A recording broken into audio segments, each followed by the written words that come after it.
Hey guys, it's Cece, and today I'm going to be doing a tour of my bullet journal right here. This is my 2018 bullet journal, so there's not much in it yet except for beginning of the year stuff. But I wanted to give you a tour, show my setup, some of my year-long collections, and just in general introduce you to my 2018 in bullet journaling. So my old bullet journal, this one from 2017, is not all the way filled up yet. In fact, there is a pretty big hunk of it that hasn't been used, but I have a plan for that. I'm going to turn it into sort of a photo album.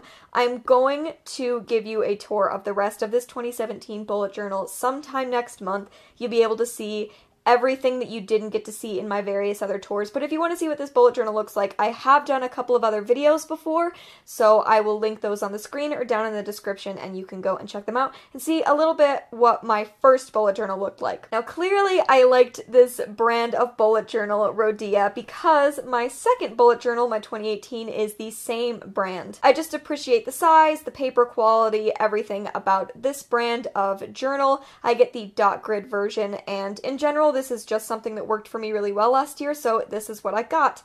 Out here you can also see a few of the supplies I use. I use this type of marker. These are an STA Aquarel brush, and obviously I have more than these three colors. I have a full rainbow, but I stole these from my sister, honestly. I just really appreciate them. I like the dual tip, and I think that they work really well. I also have a pretty big collection of the Pigma Micron pens. I have a lot of these, and I use all of the various sizes.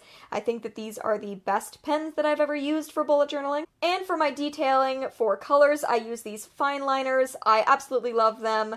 I used to have a bigger collection when I was stealing these from my girlfriend on occasion. She has a much bigger collection, but this is just mine, and while it's much smaller than what I used to have, I still think that they work incredibly well, and they're absolutely perfect for bullet journaling. And now with supplies out of the way, let's open this up and I can show you everything that's inside. Alright, here we go. So the first thing that you see when you open up this bullet journal is my name. There you go. That's all. Just my name. I had a little bit of fun with it, but honestly it just functions to show that this is my bullet journal. And we're going to skip right into the main part of the book. So this first spread is my index. I decided I wanted to do something a little bit more complex this year. I really didn't like how my index last year turned out. It wasn't very useful by the time we got to the end of the year. I found this version on Pinterest. I really liked the style of it, and I really liked that I could just sort of fill in everything I need to. I don't need to worry about running out of space because I know exactly how many pages are written down. So I'm really liking this index so far this year. I think it was a good choice for me to have something a little bit more structured than I had last year. On the next page, we start 2018. So we have my Hello 2018 page, just a fun doodle, as well as my guide to the rest of the year. So this is just a page I can turn back to as a master list. Whenever I am making a calendar, whenever I'm planning anything out, I can turn back to this page and I know exactly when everything is happening, what days stuff is happening. It's an incredibly useful page, and I loved having this set up last year, so I wanted to incorporate an almost identical version this year. Next up, we have a new addition to my bullet journal, but one I've very much been appreciating, and this is just a page of measurements.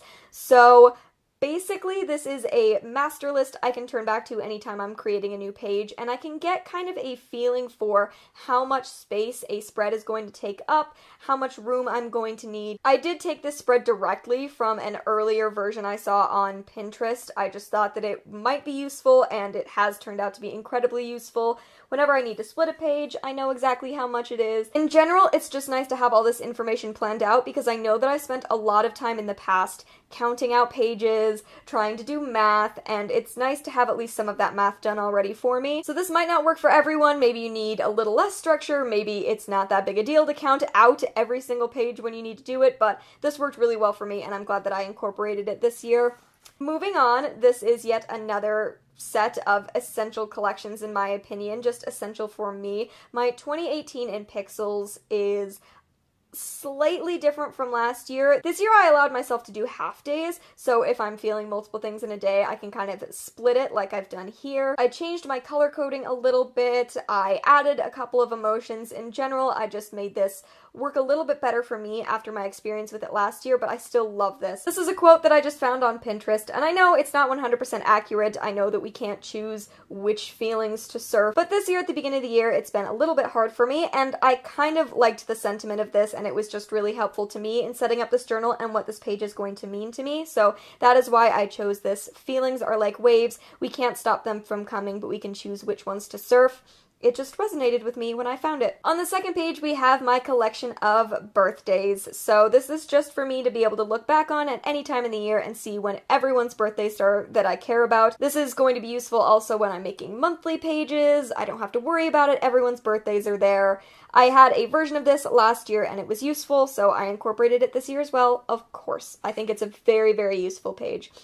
And actually, this is a page that I did not include last year, but I definitely wanted to include this year. I know a future log seems like an essential part of a bullet journal if you're part of the bullet journaling community, but last year when I was making mine, I felt like I didn't need it, and I was wrong. It is a very, very useful thing. Especially as you can see, I have a huge vacation coming up in June, and a lot of this is going to get filled out eventually. It's just nice to have big moments all dated and kept track of in this one page. I might get more colors eventually. For now, I just have vacation, event, and important date, and maybe that will expand, but for now, these three colors have been working for me fairly well. Next up, we get to a couple of my book collections. We're getting into the book portion of my collection. So my collections have sort of a color-coded aspect to them this year. I decided on light blue for all of my book-related collections, and I'll show you the colors for a couple of the other types of themes later on, but here are my first couple of light blue pages. So on one side, of course, we have my top 12 of 2018 TBR. This is a yearly TBR that I make for myself, and it's just a very simple list. I like having it as just a simple list. If you want to hear more about these books, I have a full video about it, and I will leave that linked up on the screen.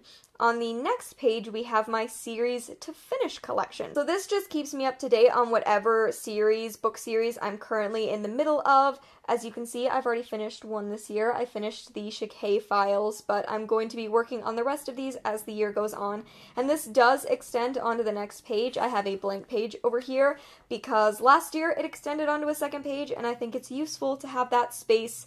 I read a lot of books, so it's useful to be safe and to be careful about making sure there's enough room for all of the book series that I might be reading at a given time. So yeah, like I said, it continues on to the next page, which is blank, but then we have another reading collection, and that is my 2018 reading goals. I did a video about this as well. Go check that out. But here are all of my goals broken down for myself. This is one of the things I'm really enjoying this year, and that is last year, I just had one check for if I finished these goals that were monthly, but this year I have an actual monthly check off. It helps me feel more accomplished as the year goes on to be able to make progress on this instead of having to wait until the very, very end of the year to check off my goals and feel like I've actually done what I wanted to do. My read 2 books by Stephen King is currently blank because I don't know which 2 books by Stephen King I'm going to read, but there you have it. This is my 2018 reading goals page. Hopefully by the end of the year, those will all be checked off. Now we have some more reading collections. So on this side, we have my Goodreads goal. My goal in 2018, just like it has been for the past couple of years, is to read 100 books by the end of the year. By the end of December, I want to read 100 books. And this helps me keep track of that throughout the year. So every time I read 5 books, I get to color in one of these squares as I work my way ever closer to my 100 book goal. I have currently, as of filming this video, read 9 books. I'm very close to coloring in that 10, so this is almost an exact replica of the page I did last year. I loved it, so I kept it around. This other collection on the right here is a new one for me, but one that I'm really enjoying so far. At the beginning of the year, the very beginning of January 2018, I wrote down all of the books, physical as well as ebooks, that I had and had not read. So this is them. This is representative of every single book that I owned at the beginning of 2018 that I hadn't read yet. And my goal is to get through a lot, if not all of these books by the end of 2018. I sometimes have a hard time circulating older books, and so this is just here as a reminder that these are the books that I've owned for the longest period of time, and to make sure that I'm reading those. Clearly, I'm doing okay on this so far. I've already colored in a bunch, and I'm very, very proud of that. Moving on, we have on the left my anticipated releases page. So this is blue It's movies and books, but I just let it be blue even though it includes movies. On the left of this page, we have the books I'm anticipating with some blank spaces for books that are announced later. And on the right side, we have anticipated movie releases, also with some blank spaces. As the year goes on, I get to color these in as I read them or as I see them. Clearly, I've already read a most anticipated book, and I've already seen a most anticipated release. Over here on the right, we have my TV show tracker, which has not changed at all from my 2017 bullet journal. I kept it exactly the same because I love how it works. Although, actually, looking at this, I just realized it's outdated. I have finished season 2 of The Good Place, so I'm just gonna quickly... Alright, there we go. See? Now I feel better. But this page is fairly self-explanatory. This is the shows that I'm currently watching, and I get to keep track of which episode I'm currently on of all of those shows. And this page also continues on to the next one, so I've left a blank page open for the TV that I'm going to continue to add. I watch a lot of TV, so I'm definitely going to need a second page. And just in case you didn't see it, my TV collection color is green. I don't have a lot of TV collections, but if I do again later, they're going to be green. Onto a new color for collections, red, which is obviously going to be YouTube. So this is a fun little doodle. I've seen Instagrammers do this in their bullet journals where they get to color in a little doodle as they reach more followers. I think it's fun. I think it's a fun way to mark how you're doing, and it's like a little boost of, oh man, look, I hit another big achievement, which is nice. So these are my subscriber goals in 2018. As you can see, I've already gotten to color in 2 light bulbs. I hit 27,000 at the very beginning of the year,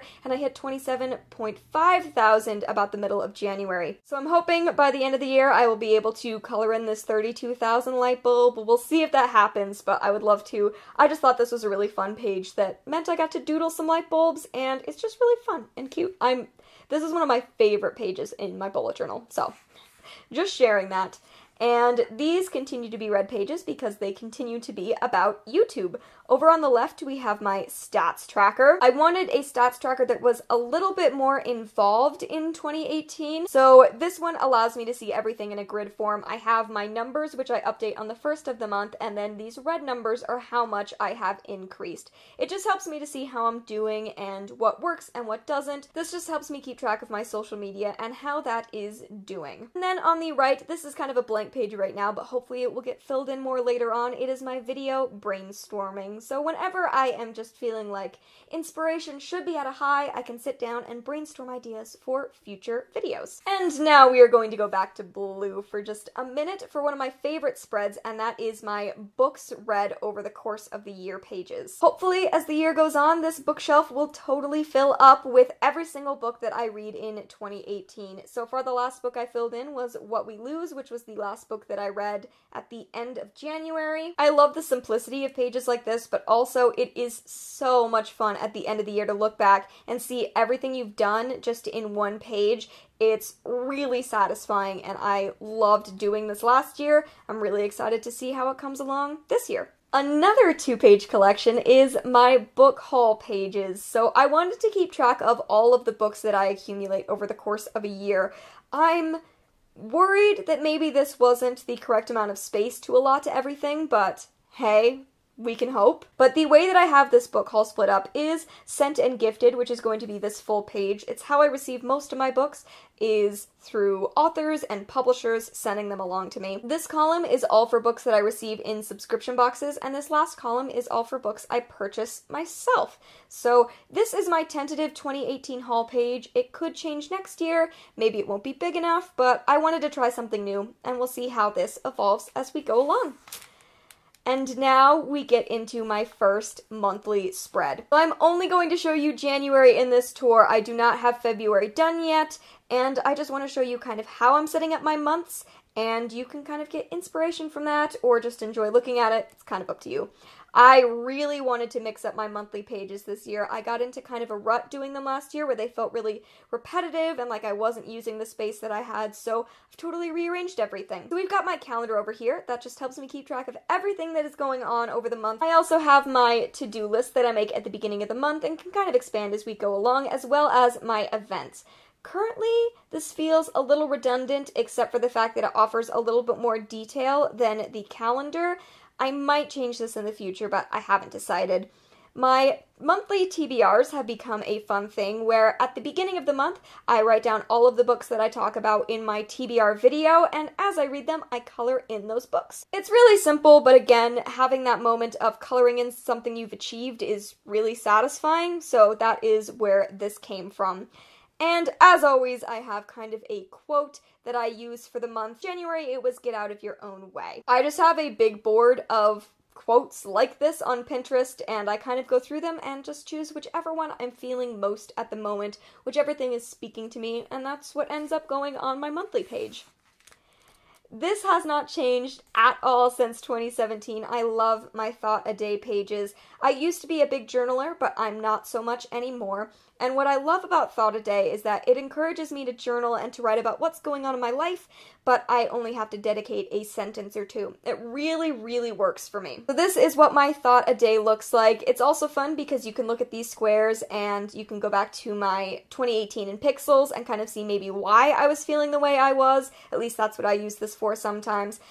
You may have noticed as well that I've decided to color code all of my monthlies, so January is going to be blue and orange. That's going to change month to month, but it helps me keep track of the different collections. The next two pages are essential things that are going on throughout the month. So over here on the left, we have my videos. This is a list I make at the beginning of the month with every video I have planned to make. And the little boxes represent when they have been planned, filmed, edited, and then uploaded. It helps me keep track of my progress. These are new. I'm not sure if I'm going to stick with them, but I kind of like them. So right now I have my video with the most views, which in January was my favorite books of 2017 video. I kind of expected that.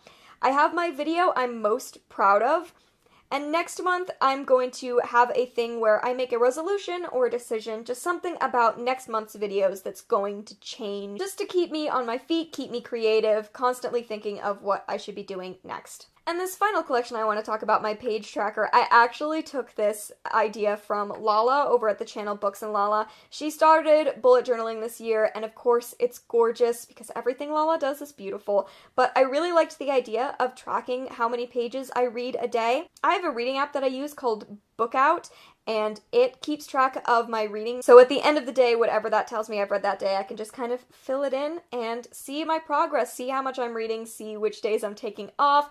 I just thought that this was a really cool idea from Lala, so I took it from her. I might change it up a little bit next month, but I'm really a big fan of this collection and seeing my monthly progress all laid out for me. And the last page I'm going to show you is one of my new resolutions that I started for myself in 2018, and that was to just in general journal more. So at the end of every single month, I'm going to do 2 pages of a journal wrap-up of that month and what went on. January was a little hard for me, and I wanted to reflect on that, but also reflect on some positive things, so that is what this journal entry is about. I also have my tickets for the early screening of Love, Simon that I went to with my sister. Just something to use to remember what went on in January. It was the last day. But I kind of want to get an envelope and stick it somewhere in here and just keep mementos so that at the end of the month I can attach a memento, an object from that month in my journal that I can talk about a little bit more. But that is actually everything in the bullet journal so far. It is a work in progress. Okay guys, thank you so much for watching. I hope that you enjoyed seeing a little bit more into my 2018 bullet journal. If you bullet journal, let me know down in the comments below. I would love to hear inspiration, see your pages, any of that. Just talk to me in the comments. I'd love to hear more. Thank you so much for watching this video. I hope you enjoyed, and I will see you in another video very soon. Bye!